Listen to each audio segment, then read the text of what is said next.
అయ్యా రాఘవరావు గారు ఇంకో కాన్సెప్ట్ చెప్పనా? చెప్పండి సార్, మీ కాన్సెప్ట్ కోసం కూర్చోండి. ఎన్ని వేళ్ళు ఉన్నాయి? 5. మీ చేయి చూపించండి. నాకు డౌట్ మీ మీద ఎప్పుడు. 5 సార్, నాకు కూడా 5 ఆ, సో 5 రకాల భోజనాలు ఉన్నాయి. Food 5 types. సార్ ఇది కొత్తగా ఉంది. నేనేం చెప్తా అందరు చెప్పండి. అది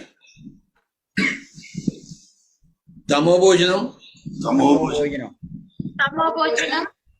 రజో భోజనం, రజో భోజనం, సాత్విక భోజనం, సాత్విక భోజనం, శుద్ధ సాత్విక భోజనం, సాత్విక భోజనం, నిర్గుణ భోజనం.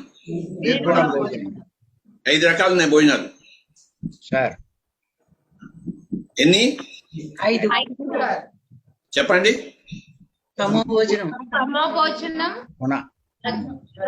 భోజనం, సాత్విక భోజనం, శుద్ధ నిర్గుణ భోజనం. అంటే ఏమిటి? ఒక్కొక్క పదం గురించి తెలుసుకుందాం మనం.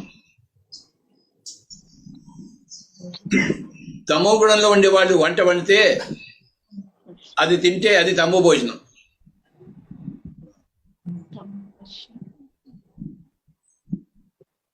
అంటే తమో గుణం అంటే హింసలో ఉండేవాడు.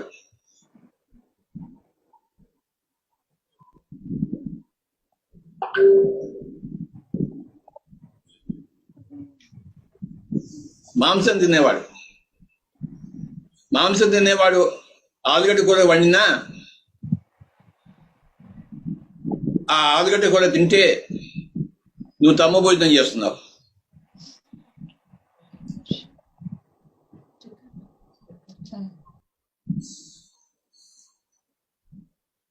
నువ్వు శాకాహారం తింటలేదు, నువ్వు రాక్షస భోజనం తింటున్నావు. ఎందుకంటే ఒక రాక్షసుడు వండాడు దాన్ని.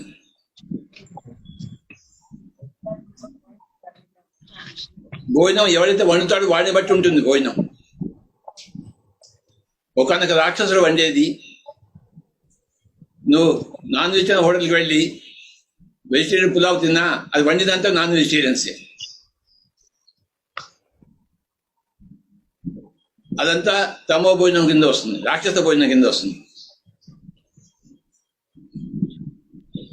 ఒక మాంసం తినేవాడు వంకాయ కూర చేసినా సాంబార్ పెట్టినా అదంతా మాంసమే.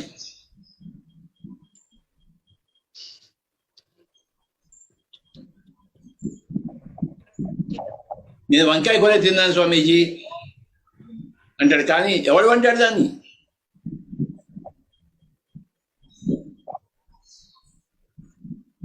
వండేవాడిని బట్టి భోజనం ఉంటుంది.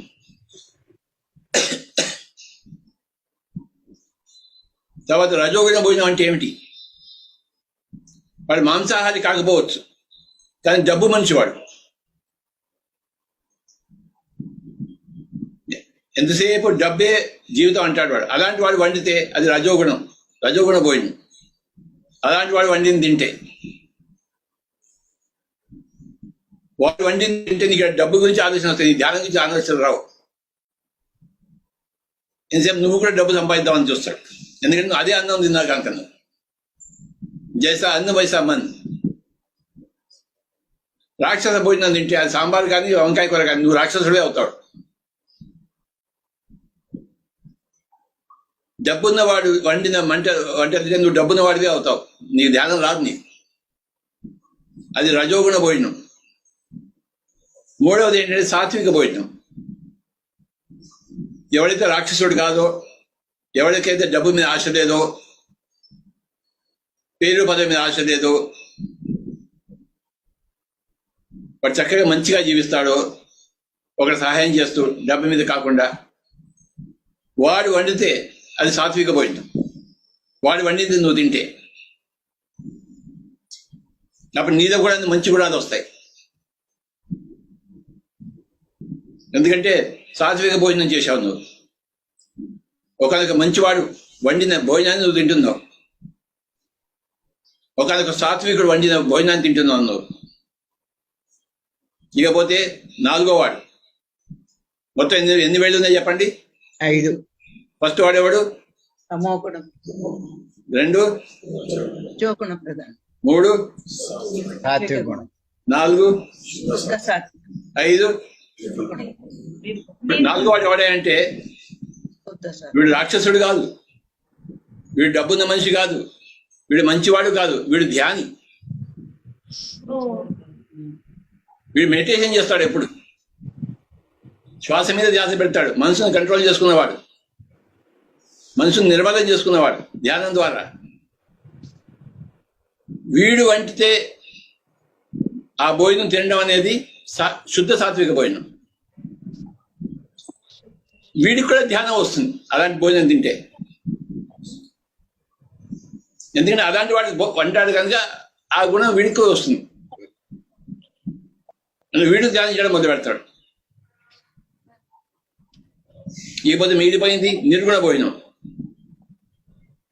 ఎవడే నిర్గుణుడు అంటే మన రాజ్యలక్ష్మి మేడం అందరికీ ధ్యానం చెప్పేవాడే నిర్గుణుడు. మిత్రి గారు. కత్రి గారు వండిన భోజనం